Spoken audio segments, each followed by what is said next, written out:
Finalmente, la noticia número 1, quiero compartirles la entrevista, la conversación que tuvimos con la astrónoma Julieta Fierro. Nos dio la oportunidad de platicar con ella y sobre todo de explicarnos cómo ella acostumbra, es decir, con sus juguetitos. Entonces, lo primero que le planteé en esta charla, en este encuentro, fue por qué considera que un eclipse solar es un regalo de la naturaleza. Esto fue lo que nos contestó. El que hay un eclipse cerca de donde uno vive sucede muy de vez en cuando. Y cuando ocurre, pues es muy sorprendente porque la luna va cubriendo al sol.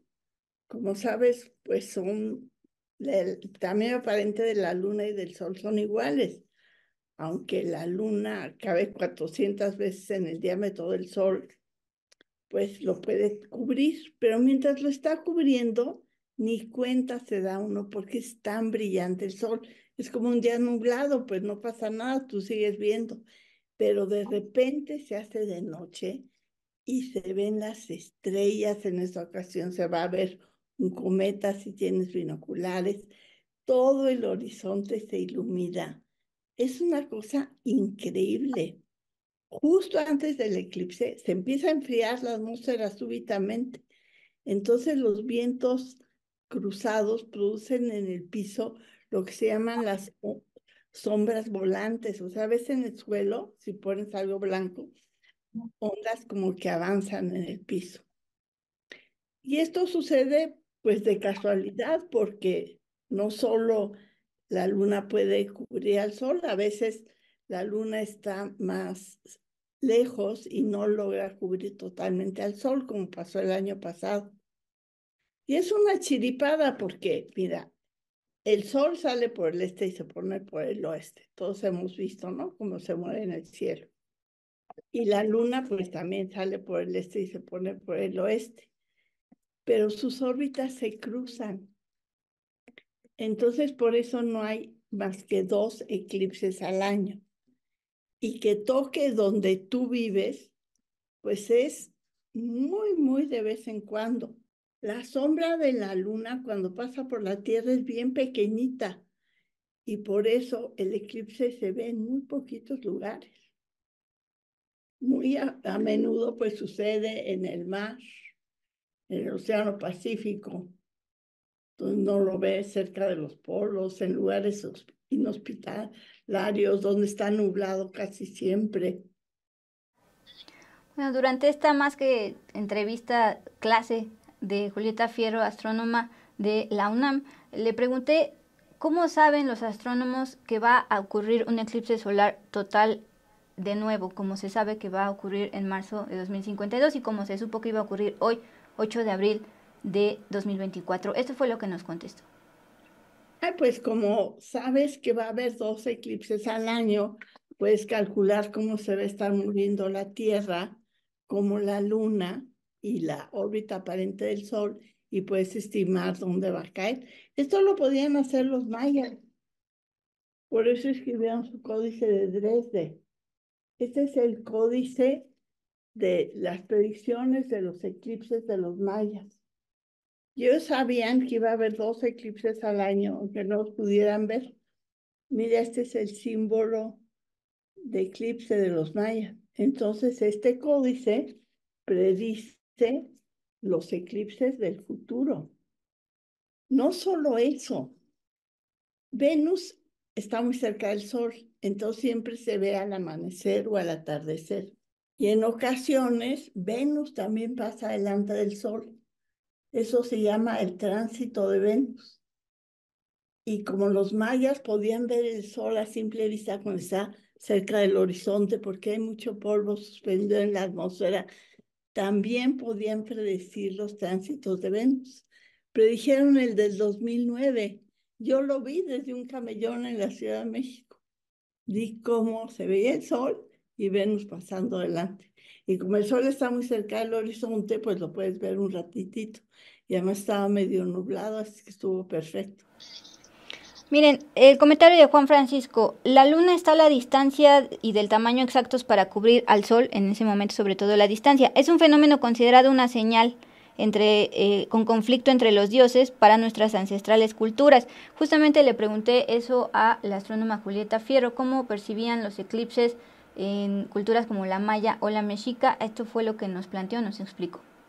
Como saben, llegaron los mexicas al Valle de México, al lago de Texcoco, y había un islote ahí, y había una nopalera, y tenía tunas rojas, maduras, y estaban chorreando. Y para los mexicas era muy importante porque las tunas rojas representaban al corazón. Y como sabes, hacían sacrificios humanos. Y el chiste era sacar el corazón cuando todavía estuviera latiendo y que chorreara sangre. Entonces, los nopales rojos las tunas rojas eran símbolos del corazón. Y llegó un águila y se posó sobre el nopal. Y hubo un eclipse de sol. Y entonces el águila habló y dijo, instálense aquí. Este símbolo, que es el de platicar, pues lo usaban los mexicas en sus códices. Es el códice borbónico. Y vemos pues a muchos personajes que están hablando. Este simbolito es el de hablar.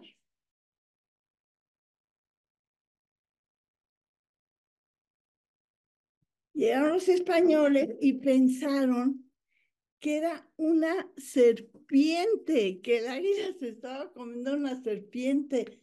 Y por eso ahora nuestro escudo nacional tiene un águila comiéndose una serpiente, pero eso fue error de los españoles. El águila habló y dijo, instálense aquí. Ellos veían al sol. Y cuando había un eclipse parcial, decían, el sol está mordido. Entonces las mujeres embarazadas pensaban, si al sol le falta un pedazo, nuestro bebé puede tener labio hendido, paladar hendido, labio leporino. Y para evitar que evitar que pasara eso, se colgaban un pedernal. Por eso todavía hay mujeres que durante los eclipses se ponen un alfiler o un seguro, y a los árboles les amarran un lazo rojo, y a los animalitos a veces les pintan una cosita roja para evitar que se enfermen. ¿Por qué hay estos mitos catastróficos de los eclipses? Bueno, porque el calendario está hecho en fenómenos repetitivos en todas las culturas de la humanidad. Es difícil definir lo que es el tiempo, pero lo sabemos contar. ¿Y cómo lo contaron los antiguos? Pues la sucesión del día y de la noche, ¿verdad? Que es un fenómeno astronómico. La noche, el día se sucede. Las fases de la luna, eso es el mes. La luna está llena y después menguante, después no se ve y luego vuelve a salir. Eso es un mes. Y el año, en Mesoamérica, la época de lluvias y de secas, de lluvias y de secas. Y en los países más nórdicos, pues hay 4 estaciones. Es decir, a todas las grandes culturas les gustaba esta regularidad.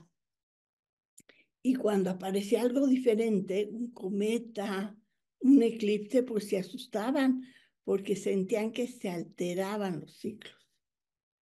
Y por eso, cuando surgía un bólido que caía del cielo, o sea, una piedra que entra al cielo, a la atmósfera, se fricciona, se cae a la atmósfera, se fricciona, se calienta, y entonces se ve como una piedra luminosa que va cayendo. Entonces, pues, los mexicas se preocupaban cuando había cosas.